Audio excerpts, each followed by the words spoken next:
Welcome to Secrets Out Idaho. Each week, we let you in on the secrets of Southern Idaho and speak to the people who make it such a unique, hidden gem. I'm your host, Connie Stouffer.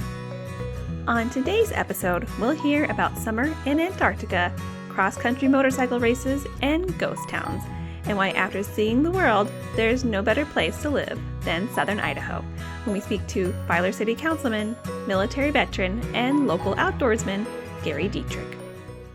Gary Deitrick, thank you so much for joining me on the show. I'm really excited to talk to you and learn more about you. So I'm just going to get started and ask you to tell me a little bit about yourself. Okay. I was actually born in Iowa. I moved out here in 1946 with my parents. I was 2. We moved to Murtaugh. Dad farmed there for a year. Then we moved to Filer. Farmed there for a year. Then we moved to Twin. And he went to work for United Oil, delivering fuel oil. And first grade, I started in Washington School in Twin Falls.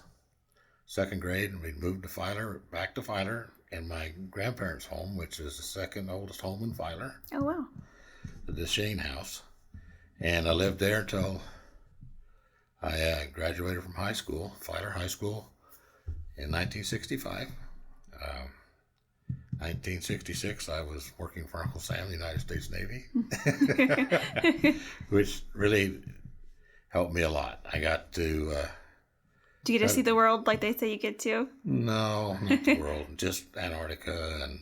Oh, wow. And, Hawaii, places like that. But no, I ended up being in aviation, so I never was really on a ship. Oh, wow.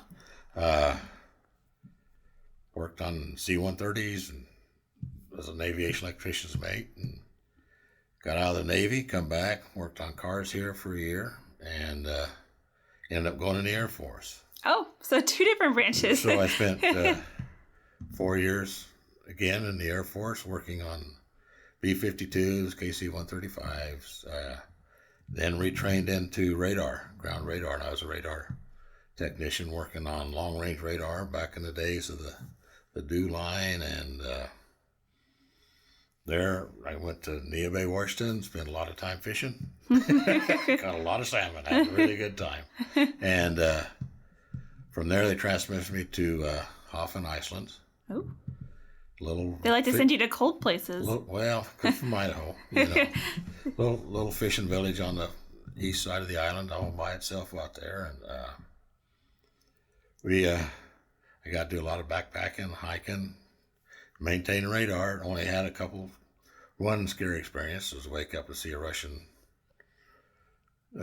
destroyer sitting off the coast about a mile. Oh my goodness. This is not too neat. And it sat there for about 2 days. Oh, wow. And of course, this is during the Cold War, so you really don't know what's going on. This is in 74. Mm-hmm. And you're going, wow.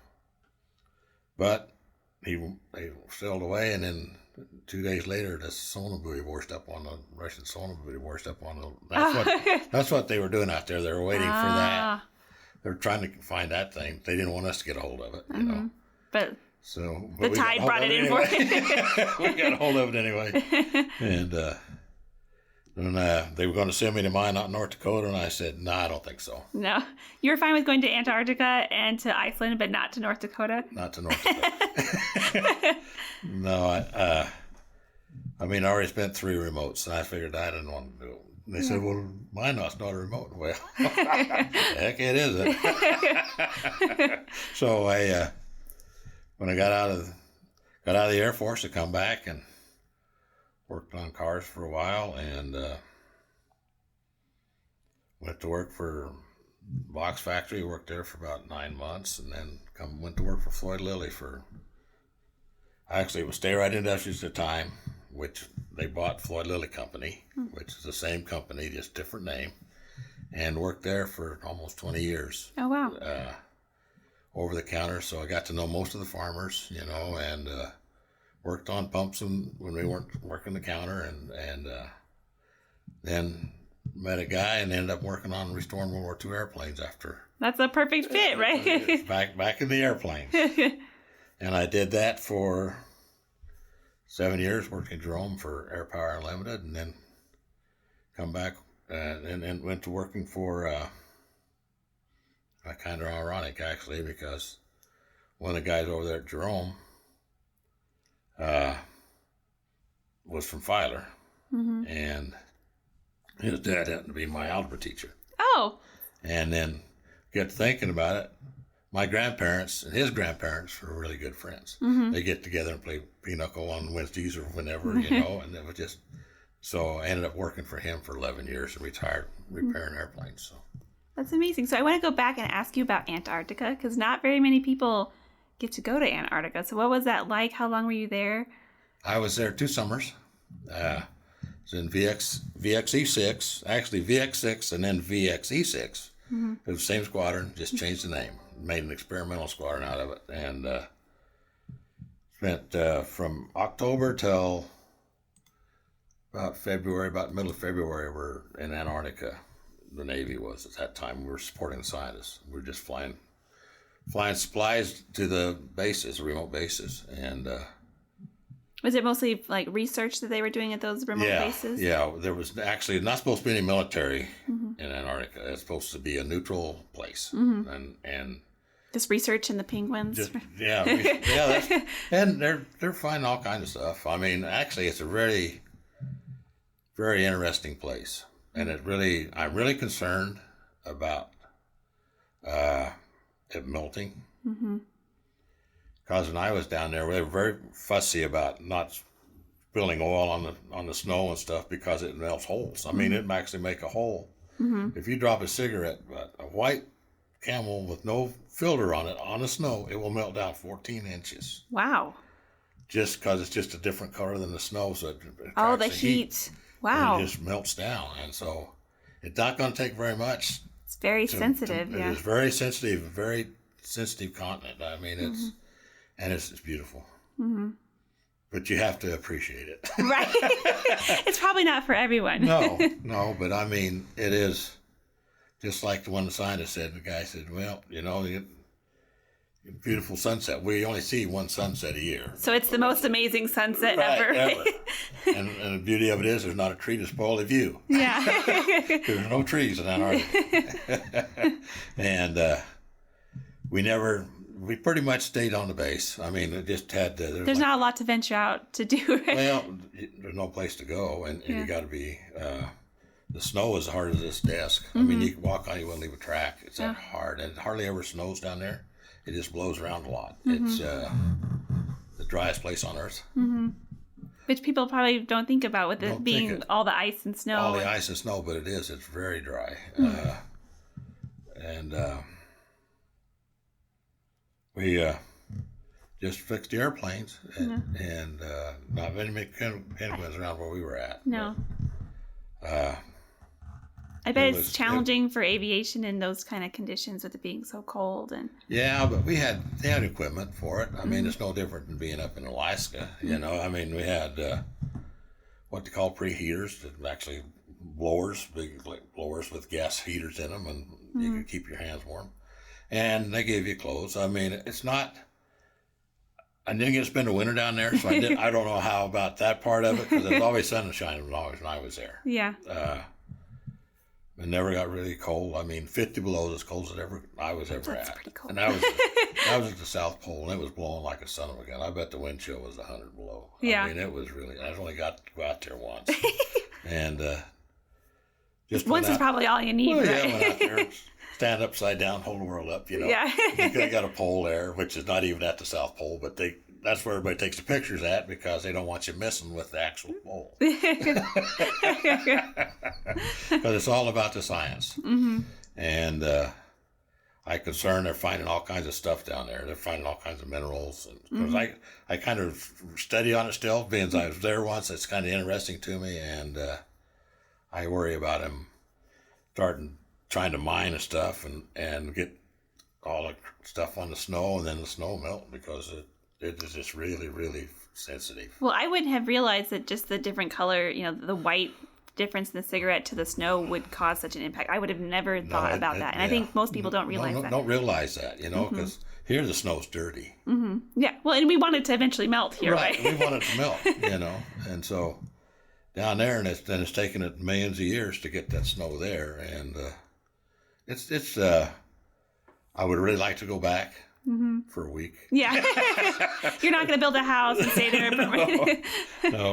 No, and I like to go back and see it, but the base where I was at is fell on in the ocean. Oh. It actually was. We were what they call the permanent ice, and then they have the annual ice, which can go out every year. Oh, And then we were like 28 foot above the annual ice. And that's gone all, yeah. Yeah, and it just gradually, the glacier just gradually pushed it out, and it just calves off just like it does in Alaska, Oh. And the whole base just went in the ocean. Right in the ocean. And the amazing part of it is, as cold as it is, we were like, I don't know, I think it's like 20, 25 miles from an active volcano. Oh, Just wild. But yeah. you're at sea level, and there's a mountain with steam coming out of it, 13,000 feet tall. Wow. I mean, and you go, well, I hope it lasts one more day. You're like, it's been lasted this long, it'll last until I leave, well, right? hopefully, because if it blew its top, there wouldn't be enough. No, there's nowhere to go. To make a martini. Yeah. Because we're right there. Yeah. I mean, the base of it's just 10 miles. You can walk to it easy. Wow. But it's a beautiful place. Yeah. A beautiful place. Was Iceland beautiful too in a different kind of way? Or? It was. Yeah. Iceland's not ice. It's green, right? Yeah. Right. Actually, it was. There's no where we were at. There's no trees. Literally no trees. I mean, I think there might have been 4 or 5. Did they just decide on the places that had no trees, and that was where they were going to send you? I think so. Yeah, like Minot, North Dakota, right? Yeah. It's not the end of the world, but you can't see it from there. And I haven't been quite up to Minot. I will. I'll take a bike ride up there one of these days. Yeah. But no, it's beautiful. It's I can't describe it. I mean, it's so neat to be to those places where they haven't been disturbed, and that's why I probably shouldn't say this on this interview, but it's really bothered me about our state. You know, you can't walk up on top of a mountain and not find a beer can, and over there you can, and you could walk on the moss and just like walking on a carpet, and we backpack and we go up and you go up between 2 mountain ridges and there'd be a stream. And you could drink the water. Yeah, that's novel, right? It's just, wow, you can actually drink this water and never even worry about getting sick. And it was just, I don't know. I was very fortunate. I've had a really good time being born when I was, being able to grow up in here, and the values that are here, you know, and like I said, I've been a lot of places in the world, and been all over. I've been I've ridden a motorcycle in all but 14 in the lower 48. That's pretty amazing. And so that's getting out into nature too, you know. And being able to come back here, and I grew up hunting and fishing, but my true love was models. You know, I used to hunt with Dad and my brothers, but as far as actually going with friends and hunting, and then we just didn't do that. But probably made a million ducks, man. We shot a lot of ducks, and so, like I said, been all over the United States, and in Hawaii and all that, and I'm back here, and I've come back here, and I don't want to leave here. Well, that's my next question. So after being to these beautiful places and seeing very different landscapes and different ways of living, what brought you back here? It's, well, of course, you have family. I mean, that's always a tie. But I just love Idaho. I just do. I mean, it kind of bothers me the way we're getting run over, but that's life. I mean, that's the way it is. Like everywhere is growing. Right? We're growing so huge, you know. The Twin Falls was a huge city growing up, and it was 20,000 people. It's all perspective, right? So, and Filer was 1,200, and we're all the way up to 2,500. Booming. We've doubled in 50 years. So,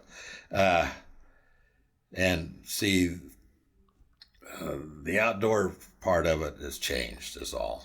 I mean, being my age, you get to see the way it was, but your generation, sees the way it is. And so it's not bad to you because it's better than a lot of places. Well, that's what I was going to say. I'm sure most places are different than they were 50 years ago. Even the Antarctic, which has hardly any people there, is different than it was 50 years ago. But since you've had a chance to go to a lot of different places in the world and places in the United States, and you spend a lot of time in the outdoors, how would you say that the Idaho outdoor experience compares to maybe other places in the United States' outdoor experience? We're still pretty clean. You know, generally, I think, though, on trails here, you're not going to see nearly as many people as you would, even trails that are like down in Utah or other places. I've had, whenever I'm out on trails and I see another person, I'm like, what are you doing here? Like, I thought it was just me out here. Well, you find trails. I find game trails. Yeah. I generally don't walk on trails much, but so you from here? I moved to Pocatello when I was in high school, and so then I finished school there, and then just recently moved back to Idaho a couple of years ago. Okay. Yeah. And that prompted my question because I'm from the Midwest too. I'm from Illinois, and so what caused your parents to want to move from Iowa to Idaho? It sounds like you had grandparents here, but I don't know. I had my mom was raised here. Okay. She was actually born in Eaton, and she was adopted, and her adopted family lived in Filer. Lived out south of Filer, about a mile south of the bank. And she grew up there and went to school there. And my dad met her brother, which was a stepbrother also, but in the Navy. Oh, wow. They were on a ship together during World War II. And when he come home with him and met my mom, and they went along and they were married. And he went back to his home, which was Iowa. And they lived down on the little town of Red Rock, which at one time was going to be the capital of Iowa. And then they found out that the rock wasn't any good to make a Capitol building out of it. Dash the dreams of all of the town of Red Rock. They were quarrying it and all that stuff, to make and so they ended up living on the riverbank. Well, actually, the Des Moines River, which Red Rock is right down on the river bottom, and got flooded out 2 years in a row. Oh. And the second year, that was the end of it. Dad said, we're leaving. Like not happen a third time? And none of his family left but him. And him and my mom come back out here, and he went to work farming because that's what he grew up doing. And then got to work, and they ended up driving truck for IML Freight. Well, he started out Interstate Motor Lines, then it just IML, and then he retired from there. And we lived in Filer. He bought that was my grandma's house, and I think they were like the third owners of it. So it's on the records, historical records, and that's how we ended up here. Did your dad like the change from Iowa to Idaho? Oh yeah. Yeah. He couldn't believe none of the rest of them would come out. They come out and go hunting, but they didn't want to live out here. Well, the job opportunities aren't here. At least not at the time, maybe. No, they're better now. There's a lot more jobs now, but at the time, almost all my family worked for Maytag, building washers and dryers. In fact, my one uncle and my one aunt, he was over everything but the Maytag wash machines and the dryers, all the rest of it, like all the other appliances they have Maytag on. He was a manager over that. Oh, wow. And his wife was the secretary to Mr. Maytag. Oh, wow. All at the top. She was the secretary. She was probably the boss. That's usually how it works. So anyway, that's why they didn't leave. You can understand that, yeah. Come back and farm, because that's all we had here growing up. And actually, this is an agricultural area, and it still is. And there's a lot of people don't realize that, but I don't care what you're doing. If you get to tracing it back, it's going to come from the farm. The first dollar's coming off the farm. What did your family farm? We had a farm. My mom inherited the farm from when my grandma passed away. It was straight north of, Seminus now on Wildcat Way, clear down on Pole Line, the ranch house on that'd be the southwest corner. The one that sits off on an angle. They built that. Oh, wow. When I was in the Air Force. Mm-hmm. I move out to get a boat. I move out. They're like, finally. Finally get rid of this deadbeat. So they built that house, and that was their 40-acre farm. And then my mom passed away last September. Oh, I'm sorry. Well, that's the way it is. You know, I mean, she's 92, and she made the choice. Mm-hmm. You know, I didn't have to make it because she was getting really sick, and so now the farm meets houses. Yeah, and that's sad. But it's hard to see that part change. Of it. Yeah, you know, I mean, it's part of it. Where I'm living now is on my old hunting grounds where I grew up. Yeah, you know, but there's still places to hunt. The game's changing. The South Hills used to be deer. Now there's more elk and moose and stuff up there. Yeah, there is deer. So I mean, it's something to. I didn't realize there were moose up there. Yeah. Oh yeah. Yeah. There's quite a few of them. Yeah. And they're starting to see a few bears run around. Oh, that's. And of course, there's been lions up there for quite a while. Mm-hmm. And got to my brother's. When I got out of the Air Force, my brother was taking around with a bow and arrow, and we started archery hunting. Oh. And we started. There's 3 families and some friends. We started the Magic Valley Bow Hunters. Mm-hmm. And they're still here. Yeah. I happened to be, I was the first president of that. Oh, wow. And I was bow hunter of the year the first year. Oh, wow. I still got the trophy. I'm going to get it fixed up and give it to the club. But, yeah. So. And I saw there's like an archery club downtown Twin Falls, or like a range, I think. I don't know. Right. Yeah. Right. Yeah, that's I think he's got a shop there now. Yeah, I heard it's pretty popular, Yeah, it actually is a fun way to hunt. Yeah. Because you're planning your hunt on the one you're going out on. Mm-hmm. Yeah. Yeah. I mean, it's more of being in the woods and an experience of being out there than it is actually taking an animal. I mean, I've taken some, but it's not like it's... That's not the reason why you do it. You do it to be out. Yeah. No, it's good to be out. Yeah. And I lost one, and that was the end of it for me. Yeah. I mean, I took up fishing, and then I got back into my models, and I've been doing the models for pretty much now. I haven't fished and hunted for 20 years. I keep a hunting license. Yeah. And a fishing license just in case the boys want to go. Yeah. But my boys hunt, and I have no problem with people hunting. I have no problem with people fishing. It's just the way it is. I just like to do other things. Well, speaking of which, I wanted to talk to you a little bit about your motorcycle trips. So tell me a little bit about how that got started and what you do with those. Well, when I was in high school, I got these scars on my face from riding motorcycles. And I didn't have a bike. When I got married, I had a motorcycle. I had a 750 Honda, and I'd ridden it to Florida to see some friends, and then rode back home. That sounds like a fun cross-country trip. Was about 8,000 miles. 6 weeks of just sneaking around, being a bum. And that was fun. Yeah. It's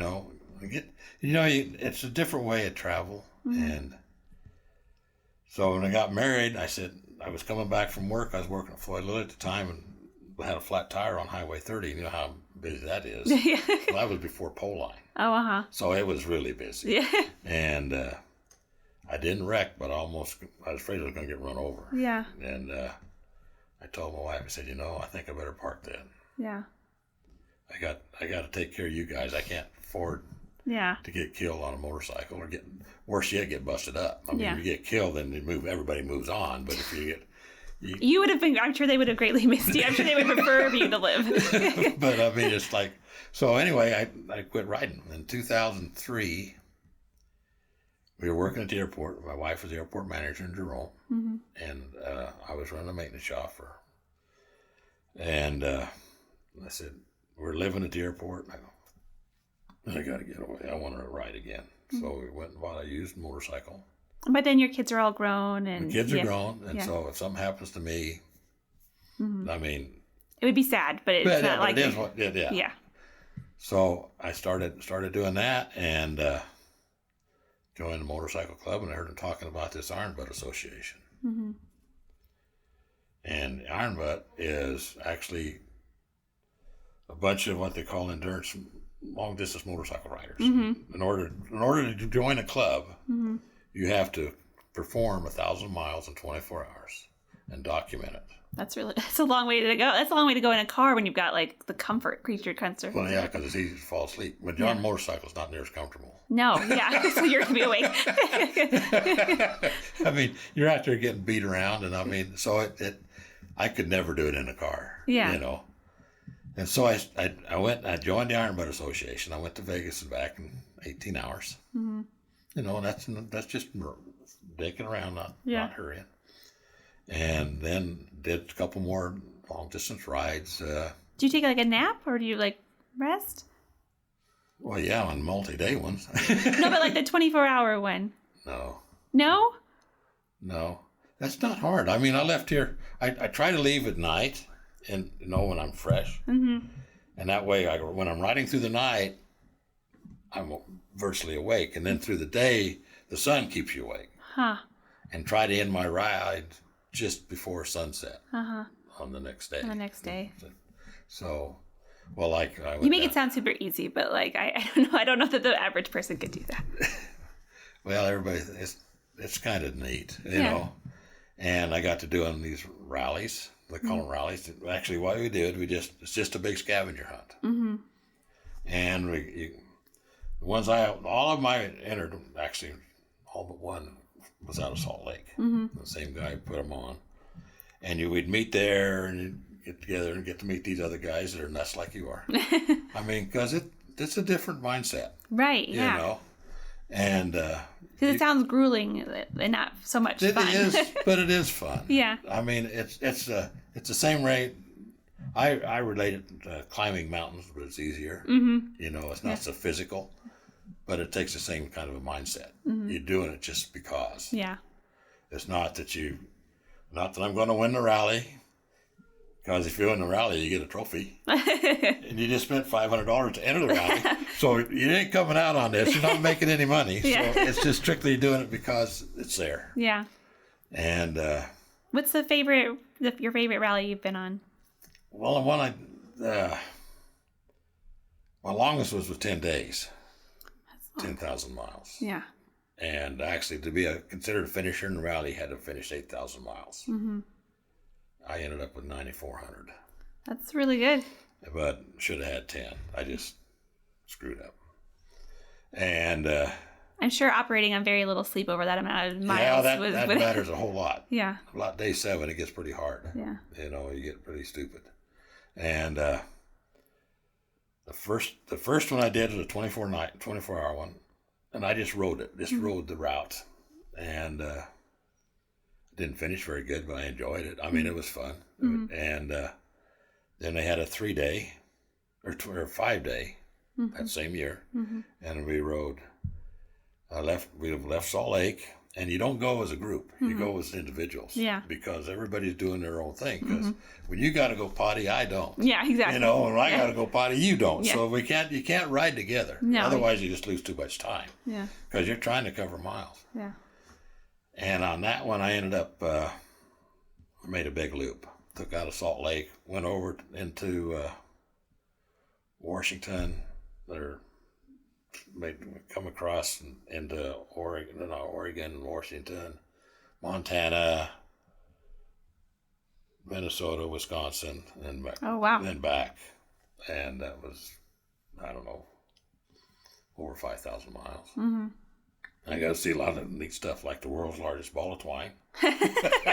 All those roadside attractions. Yeah, the world's tallest Indian, the world's biggest buffalo, the world's largest walleye, bought at Minnesota. What is your favorite odd roadside attraction that people should go to see? My favorite is Death Valley. Yeah. Death Valley is it's just not like anything, you know. I don't know why it is, but it's just it's like a big magnet. I've been there several times.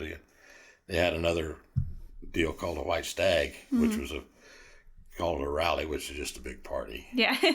But we'd meet in Beatty. You know where Beatty, Nevada is? Mm-mm. Okay, you know where Tonopah is? Yes. Everybody's heard of Tonopah in Vegas. Yeah. Halfway in between. Oh, okay. Right on 95. And it's like 10 miles from there to Death Valley. Oh, okay. And you meet there, and we did it on the weekends. It was always on the weekend between the end of the playoffs and the Super Bowl. Oh.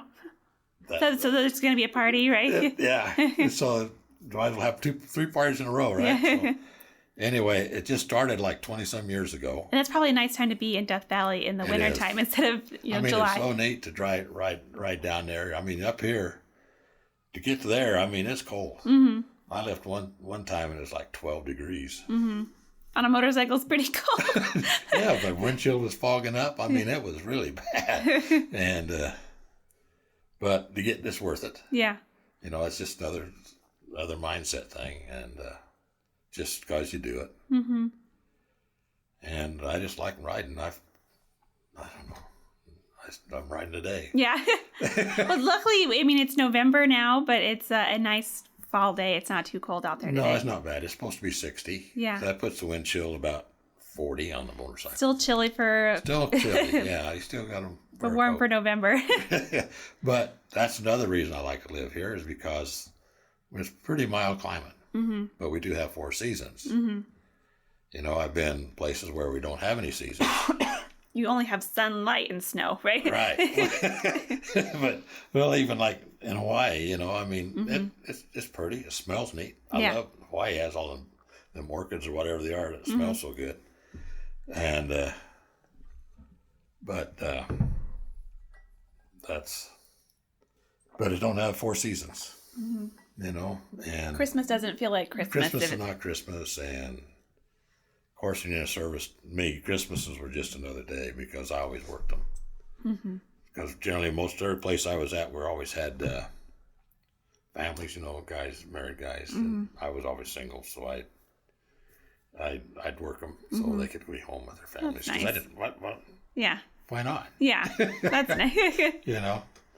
And I just like that. This is just ideal place. It's ideal.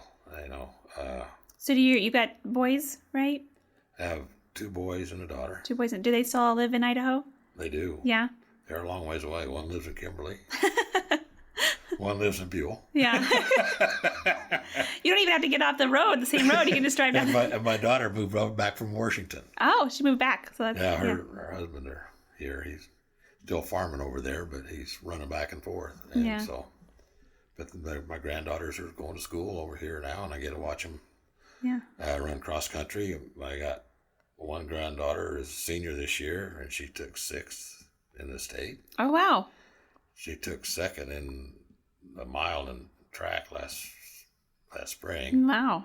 And my other granddaughter is a freshman, and she is 19th in state this year. Oh, wow. In cross country, so they're quite the runners. Yeah. And that all their mother's fault. They don't get it from their dad? No, don't get it from Grandpa either. Well, maybe that endurance mindset, right? Well, that's like my daughter. She said, when I was doing the 10-day, I said, "Why would he do something like that? I don't understand why he'd do something like that." And she's always been kind of heavy, and this might be getting off style a little bit, but she she has 4 daughters, and the youngest one has kind of like child arthritis. Oh, uh-huh. And so they went to a spa there in Washington, and they have, for the water, has to be a certain temperature to it relieves the pain on the legs and stuff. So they joined that spa as a family deal. Well, she started working out, and she started losing weight. Mm-hmm. Well, this is pretty cool. Yeah. And she started losing more weight. And then she started running, and she kept running. And then they started in these 5Ks and 3Ks, and she actually ran a Seattle Marathon. Oh, wow. And so... That's amazing. She said, I just changed one habit for another. Yeah. I changed the food for the endorphins of running. And she just loves to run. Now she understands why I could go out and ride motorcycles for 10 days. Right. Get that endorphin high of accomplishing something and pushing yourself. And yeah. And so I'm really proud of them. Yeah. And right now, life's good. My wife's been going through some times. We've had some real issues, but way it is. I mean, we're not getting any younger. We're both the same age. We're both 73. Mm-hmm. I'll be 73 in a month, and she's still 72. Yeah, don't age her prematurely. She won't want that. What are things that she likes to do? Well, she loves to cook. Yeah. Which is not a good thing. Well, I mean, it's almost the holidays, right? So I'm sure she's going to have some yummy treats. Yeah, and she does. She loves to cook, and she got managed that airport over there at Jerome, so she really likes that. Mm-hmm. And she's on the airport board out at Twin now. Mm-hmm. And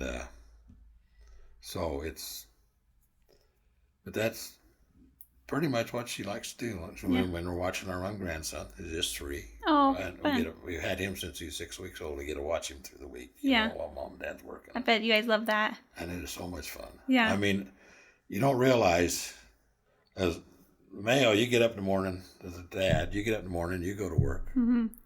and you come home, and you see the kids for an hour or two, and then they go to bed. Mm-hmm. And so you don't get to see them grow up. Yeah. And it's been such a blessing for me. I just loved it. Yeah. And they're smart as well. Of course, they all are. Mm-hmm. I mean, all the kids are smart. But it's nice because when you get to see them every day and you get to see all those little changes and growth that they're doing, and when they're that age, they're learning lots. They're learning lots. Yeah, they're just little sponges. They just suck everything up. You got to be really careful. You do. I have a 2-year-old, and we were realizing that.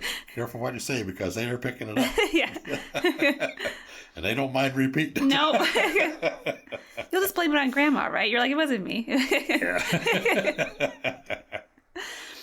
So I'm going to switch gears a little bit and ask you, because we ask everybody on this show, what are some of your favorite secret spots in Idaho? That if someone's never been to Idaho and they're thinking about coming either to visit or to move. There's a secret spot I haven't been to that I really want to go to. Oh. I don't know if I'll ever get down there, but I don't know. Have you ever heard of a town named Springtown?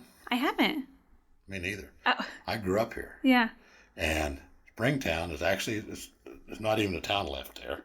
Is it like a ghost town sort of thing? Or? Well, there's nothing there but foundations. Uh-huh. My boy's been there, but I was telling him about it. But it's a mile this side of the Hanson Bridge. Okay. I guess he said there's a trail down in there. You can walk along the ridge and there's a trail and it goes down. There was actually a mining town down in the bottom of that canyon. Wow. This side of the and you can see the old foundations for the homes foundations and stuff. Huh. And supposedly there might be some mercury balls out in the ocean water there, where they mined. Yeah. The gold was so fine, that's the only way you could pick it up. Yeah. Was mercury. You had to actually, mercury would collect the mercury, and then they'd boil the mercury off. Oh. And that's where they'd recover the gold. And I haven't been to it. I don't know if my knees will let me get down there and back up. I'm getting to where I'm almost a little too wobbly even. But Springtown is being raised right here, I never heard anything about it until I got a reading a book called 6 Decades Back by Charles Waltamont. Huh. And he wrote about that Springtown. I go, what the heck? So you're like, how could I not have known about this? How about not knowing about this? Yeah. And like the Stricker Ranch, I've heard about Stricker Ranch. You've heard of it. Mm-hmm. I mean, I go out there once in a while and just go out there and walk around and look around and visit with old Gary out there. But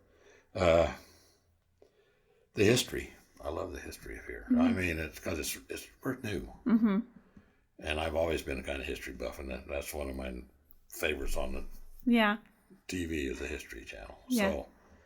So there's lots of history here, and talking about that book was so neat because it's telling about Skeleton Butte. You've heard of Skeleton Butte? I don't. It sounds familiar, but I don't know if I could tell you where it is. Well, it's just on the highway. You go across Hanson Bridge, you get on the highway, that first big hill. Oh, okay. On the left side there. Okay. On the north side of the freeway is Skeleton Butte. And how it got its name was this guy had his teams of horses. I guess he was out of Shoshone. Mm-hmm. And they were beautiful horses. And the horses disappeared and he disappeared. That's very mysterious. And the horses kind of showed up somewhere else, but they found him on top of that hill. Oh. Did he die of natural causes? No. I don't think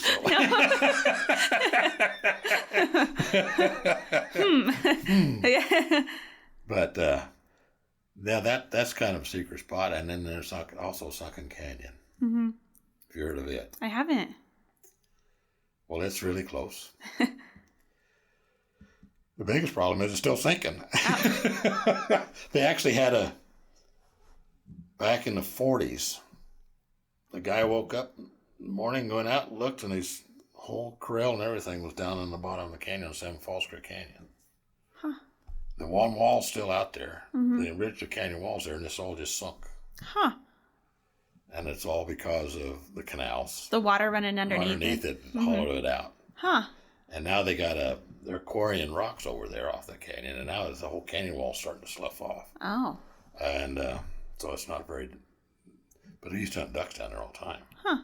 You'd have to walk in there, so that's what made it good, because most people aren't going to go to the energy to hunt a duck. Yeah. To walk all the way down in that canyon and have to then pack themselves back out of there. So speaking of ducks, I went out to Hagerman the other day, and I've been out there several times, but there were so many ducks out there. Go over the bridge, and there's that water. There must have been thousands of them. Yeah. I couldn't believe how many ducks there were, and all sorts of different kinds of birds. Right. Well, yeah. That's a wildlife refuge, you know. And yes, not for hunting, but for viewing. Right. Well, it used to have they had a firing line right there too. Oh. And they did. That'd been easy picking with all the ducks there.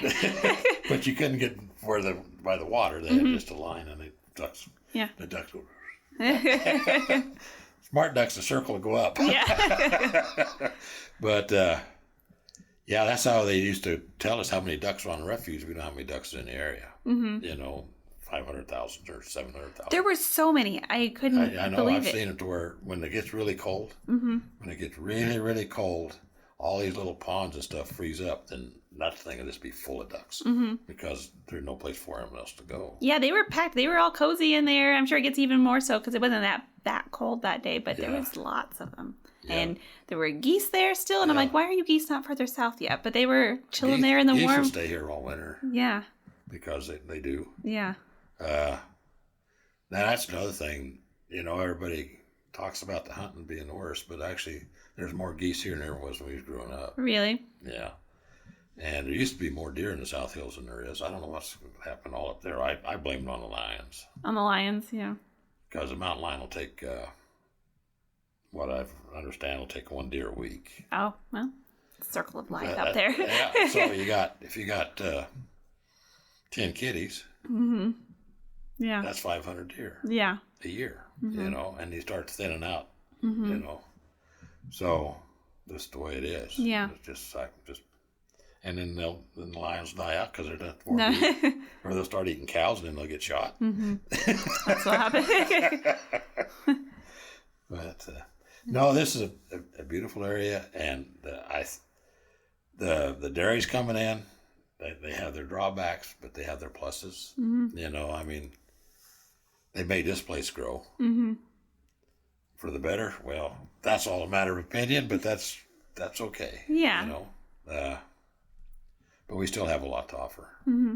I think so. I think, you know, if you compared it to most other places, you're not going to have the outdoor amenities and also the access to things for children to do and activities and all those sorts of things that families like to have and all of that. Yeah, I was talking to a gal up in a little town up north of here. And I said, well, how is this? So, you know, because it hasn't grown hardly at all. She said, well, we still have free-range children. I go, now that's pretty cool. Yeah. Kids outside playing. And they can wander all over town and everybody knows who they are. And that's the way it was when I grew up. You know, I mean, you didn't dare do it. You didn't dare do anything because... If you cross town at your mom before you before you get home, you know, you have to go through, hey, Mabel, get home. Because we actually did have party lines, and I remember when we got the first dial phone. And so, yeah, it's been quite a ride. Yeah, I bet. Anything else you want to share about life in Southern Idaho or things that people should know if they're interested in learning more about life here? Well, it's a good place to farm. You know, if we're very fortunate to have this good soil. And not that I can think of. No. There's a lot of good stuff. So, Gary, thanks so much for being on the show with us. I really appreciate it, and I appreciate you sharing your story, and it's been really interesting. Thank you. So thank you for inviting me. I'm kind of It's kind of fun. Yeah, good. I'm glad. Thank you. Yeah. Thanks for listening to Secrets Out Idaho. You can follow Southern Idaho Economic Development on social media or visit southernidaho.org to learn more. Please take a moment to leave a rating and review and subscribe so you can be the first to hear more Secrets Out Idaho. Until next time.